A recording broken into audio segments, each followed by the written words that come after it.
Ačiū Seimo pirmininkė. Ministrė, apie tam tikras aplinkybės ir negerus pavyzdžius ir kaip jums atrodo. Įvairūs procesai vyksta ir Jungtinėse Amerikos valstijose, kalbant apie mokesčius, tarifus ir kitus dalykus. Ir akivaizdu, kad tas politinis nestabilumas, kalbant apie ekonomiką, mokesčius, atneša rimtas pasiekmes ir vakarykštė žinia, kaip Amerika prarado aukščiausią skolinimosi reitingą, yra labai irgi tokia svarbi.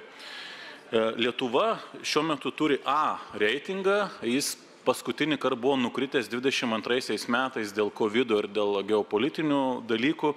Ar nemanot, kad čia irgi gali būti grėsmė dar sumažėti skolinimosi reitingui, kas Lietuvos biudžetui įvertinant pinigais galėtų apie 300 milijonų kažkur kainuoti 1 procentinis punktas išaugusių palūkanų, kas laisvai gali atsitikti. Ar nematote čia grėsmės?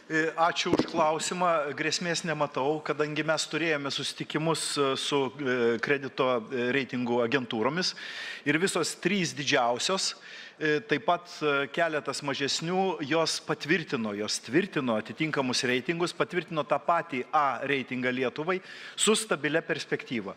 Diskusijose su kredito reitingų agentūromis šnekėjomės apie daug ką, vertinome mūsų saugumo situaciją ir jiem labai rūpi Lietuvos saugumas.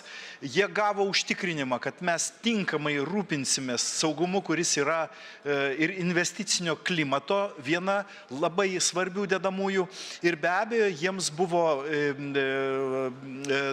jiems buvo pateikta informacija apie rengiamus mokesčių pakeitimus, kurie sustiprintų mūsų viešosius finansus, užtikrinant stabilų, tvarų, papildomų pajamų srautą.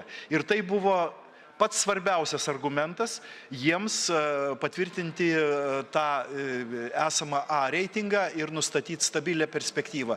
Nes jie mato stabilumą. Tvarūs pajamų šaltiniai tai yra stabilumas ir šalies galimybė investuoti į savo saugumą. Tai buvo labai svarbus diskusijų elementas.